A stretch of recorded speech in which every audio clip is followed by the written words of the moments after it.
Today we're making a spring floral arrangement. Karen is going to be demonstrating how we do this, and I'll be doing some of the talking. But feel free to chime in whenever you'd like to. So Karen actually has a little bit of chicken wire, right? So we use the chicken wire as our mechanic to be able to hold everything in together. And we're actually using a concrete vase, and our concrete vase, although you can't see it, is filled with water. You're going to want to roll your chicken wire kind of up into a loose ball. Be careful, it can be pokey. And just slightly slide that in until it's comfortable. Now, if you're feeling like the chicken wire might be too small or big, what we use is something called Oasis tape. Oasis tape, yeah. It's just floral tape. Where would you buy this? So floral tape can be purchased at your local floral supply place. We actually have gotten this from Floral Supply Syndicate, but I believe you can purchase it from hobby places as well, like Michael's or Hobby Lobby. Yeah. And how am I taping my vase here? So Karen's taping her vase. Usually we like to make a quadrant. So it'll be 2 pieces of tape going parallel to each other and another 2 pieces of tape going the opposite direction. So it sort of looks like a tic-tac-toe shape on top. Right. Other mechanics that you can use in a vase would be to use Oasis. Oasis tends to be a little bit more rigid, and you can't necessarily get that same organic look that you would using chicken wire or tape. And also, Oasis isn't really that friendly for the environment, so we tend to not really use it as much. Yeah. The other thing to note is that the Oasis waterproof tape we use because it sticks better and it is actually waterproof. Like, you're not going to want to use just regular tape. Right. It's not going to stick to your vase. All right, so what is the first thing that we do for the arrangement? Typically, when we begin an arrangement, we like to green a little bit first. And what Karen's going to do is just green around the base of the vase that you have, or the vessel. And when she's greening, you'll also notice that she's pulling the leaves off of the stem. And you pull the leaves off of the stem just because you don't want your water to get mucky, right? You don't want bacteria to be building up in there. And taking the leaves off will allow for more longevity of your floral arrangement. What kind of foliage am I using right now? So this foliage is feathered eucalyptus, and we actually have 2 types of eucalyptus today. So this one is feathered eucalyptus, and then we also have dollar eucalyptus, and a little bit of seeded eucalyptus as well, actually. So we have 3 types of eucalyptus today. Okay. And it just allows for texture. And as Karen is greening, she's covering up the base of the vase and just covering up some of those mechanics that you may not want to see. Usually, most arrangements, you don't want to see the mouth of the arrangement. Yeah. So the very first thing you want to do is cover up the mouth so that the lip, so that the vase and the flowers seem to look seamless together. Yeah. Okay, so I feel like right now we have a pretty good green base. Yeah. And I'll just rotate it so you can see. Noticing a hole right here, so I'm going to take some of the seeded eucalyptus and just pop it there to kind of fill in. And that also helps to kind of drape over the vase to add some more visual interest as well. Seeded eucalyptus is great because it adds some texture too. It's considered a foliage, but it's also a type of berry. Right. So the next thing that we like to do is put in the lines of our arrangement. So this particular flower that Karen has is stock. And stock helps us to visualize the lines of our arrangement so that we can see where we're going. Okay. And it just adds clean dimension, I guess, if you will, and add some flow to your arrangement. It helps take your eye movement up. Yeah. What I usually do is, like, Most things have a kind of an odd group. So I started with 4 and I kind of did the 4, and then what I'm going to do is take the last one and I'm going to pop it in straight up, and that way it'll give it some height. So then I have 5 here. It seems to me that you're also making an arrangement that is 360 degrees. Yes. Right? So that you can see it all the way around instead of one that is one-sided. So you'll kind of have to decide that too, right? Yeah. Like when making your arrangement, you're going to need to decide whether or not this is going to be something that is just going to be seen one-sided, or if you're going to see it all around. Right. So one-sided arrangement would be on a mantle, fireplace mantle, or some sort of console table, whereas an arrangement 360 is more likely on your dinner table, guest table, where people are actually going to see it all the way around. All the way around, right. Okay, so what's our next piece? All right, so we have carnations as well. People give carnations a bad rap, but we love them here. And they come in so many different colors. This one has a really pretty peach antique hue to it as well, which we just love here. So Karen's gonna pop in a few of those. And then notice as she's doing that she has different heights happening. So she has some of the flowers going in and some of the flowers going out. And I think a lot of people ask us, how do you know how long to cut the stems? Right. And so when you're starting out, the first thing you want to do is just hold it to where you might want it. So at an angle, and then you eyeball it. So I'm going to probably cut it around here so you have an idea. And you also want to cut longer than you think so that you can slowly cut shorter, because once you cut it, you can't. There's no going back. Yeah, you can't make it go back. So. Well, there are, but maybe just not naturally. Yes, there you go. And like she said, we just want to do different depths. So I'm going to measure. Yeah, so there's more visual interest, and you can see things coming in and out. It just gives it more flow. Great. So aside from the carnations, we also have some spray roses. So I'm going to choose a nice spot so that it pops out. And so usually I just hold it up to where I'm thinking I want it, and then I cut. And the nice thing with the chicken wire is that if you don't like the placement, you can always pull it out fairly easily and then place it back. Whereas with Oasis, once you poke the hole in, right, you're done. You can't really pull it back out. Right. So I noticed when I put it in, it was a little too long. So I'm just going to cut it a little bit shorter. Yeah, it's really quite forgiving.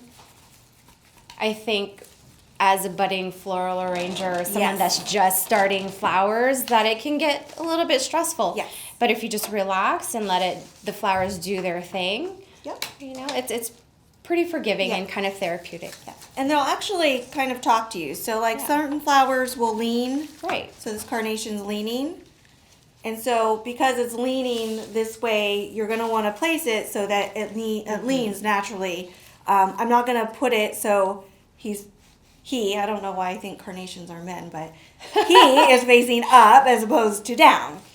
So that way it looks more natural once you place the piece in. So we also have some Veronica today, and these are she's, by the way.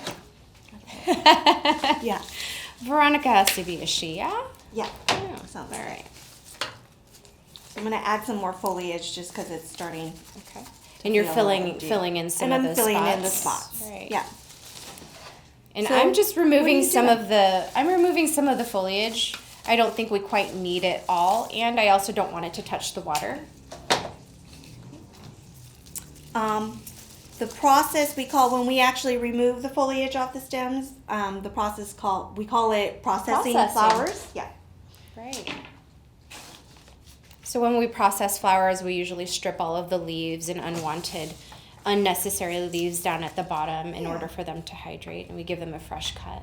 So this one is leaning, so I'm going to probably lean it this way to add some movement.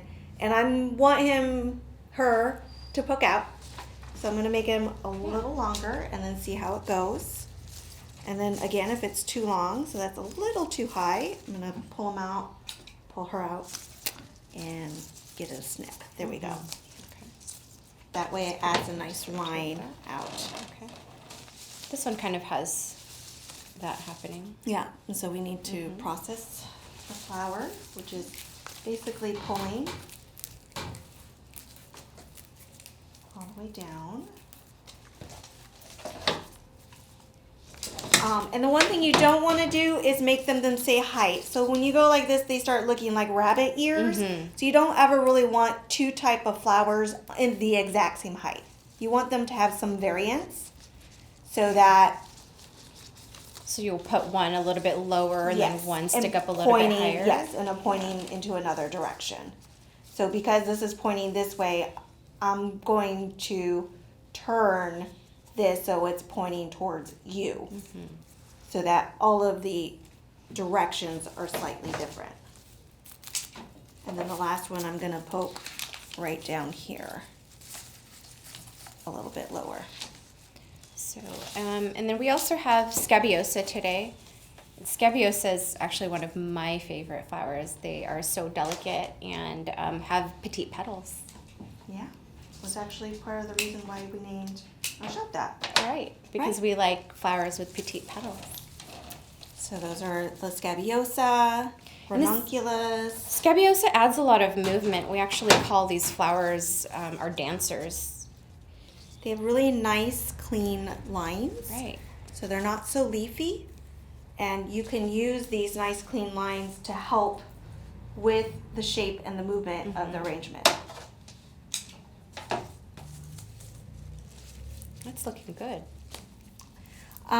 When you're starting out, it is also nice to try and pick more monochromatic arrangement in terms of coloring and flowers, so you don't have to think about placement as much.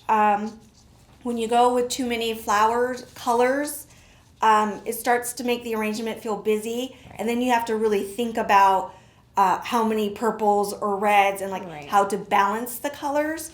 So we tend to just do monochromatic, meaning like shades of pink, peach, white, or we're going to do lavenders, purples, so that everything kind of melds together and you don't have to think about placement as much. You get a nicer color story that way, right? And then once you're comfortable, then you could play around with more different colors and figure out some other options of variety. So I'm going to back up a little bit and just talk about our flower recipe also. When we do create flower recipes, we like to choose spillers, fillers, and thrillers. And really the spillers in our arrangement here are our dancers, the things that give us movement. The Veronica and the Scabiosa are our spillers. Our thrillers really here are our spray roses and the carnations. And then greenery. Greenery is generally thought of as a filler, I guess, if you will. Along with wax flower, which we also have for you today. Wax flower, baby's breath is considered a filler. There's Queen's Anne's lace, also considered a nice filler.